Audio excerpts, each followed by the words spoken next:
Be honest. Have you ever rushed out the door without eating breakfast? Maybe you tell yourself, I'll grab something later. Or maybe you're one of those people who says, I'm just not hungry in the morning.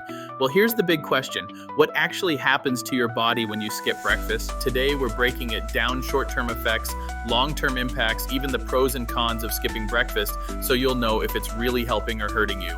Hey everyone, welcome back to the channel. I'm Chris, and in today's video, we're going to dig into what happens inside your body when you skip breakfast. Don't worry, I'm not here to shame your morning routine. I just want to give you the facts in plain English so you can make the best decision for your health. Let's get into it. So let's start with the short-term effects. What happens in those first few hours if you skip breakfast? When you wake up, your body has already been fasting for about 7 to 9 hours, depending on how long you slept. Normally, breakfast replenishes your blood sugar, also known as glucose, which is your body's main source of energy. If you don't eat, your blood sugar stays low. The result? You might feel sluggish, foggy, or irritable. Ever notice that mid-morning crankiness? That's not just your mood, it's your body signaling, hey, I need fuel. Skipping breakfast can also mess with your concentration. For example, students who skip breakfast often have a harder time focusing in class, and adults might feel like their brain is running on low power at work. Your body can technically run on stored energy, but it's not as efficient. Now here's where it gets interesting. When you don't eat in the morning, your body starts dipping into its backup system, glycogen, which is stored in your liver and muscles. Once glycogen starts running low, your body releases stress hormones like cortisol to keep you alert. That's why some people feel jittery or anxious when they skip meals. If you go long enough without eating, your body may even break down a little muscle tissue for fuel, especially if you're not eating enough overall during the day. Alright, but what if skipping breakfast becomes a habit?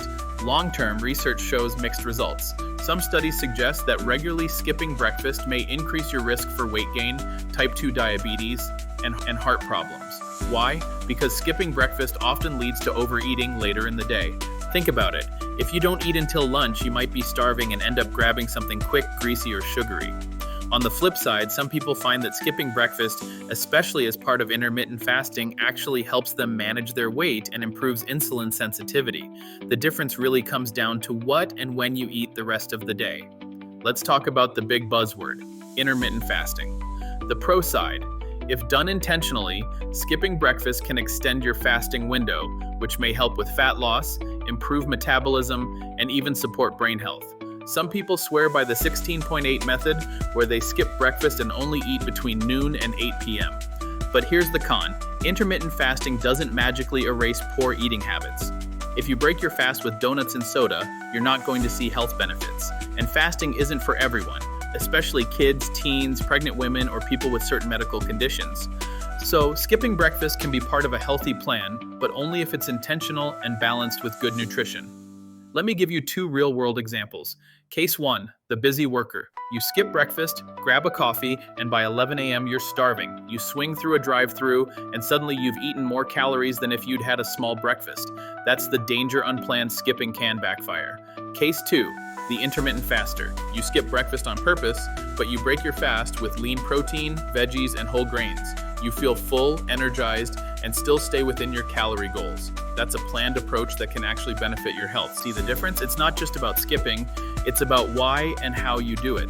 So if you're someone who doesn't feel hungry in the morning, you don't have to force down food. But don't ignore your body's needs either. A balanced breakfast doesn't have to be big. Something simple like Greek yogurt with fruit, a boiled egg, or even a smoothie can give you the energy boost you need. And if you are skipping breakfast for intermittent fasting, make sure you're staying hydrated, and when you do eat, load up on nutrient-rich foods instead of junk. Here's the bottom line.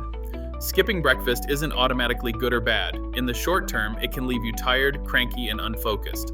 Long term, it can either hurt your health or help it, depending on whether it's intentional and how you structure the rest of your meals.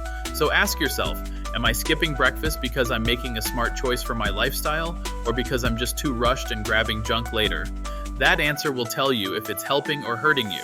If you found this helpful, hit that like button and subscribe for more science-backed health tips explained in plain English. And tell me in the comments, are you a breakfast lover or do you prefer to skip it? I'd love to hear how it works for you. Thanks for watching, and I'll see you in the next one.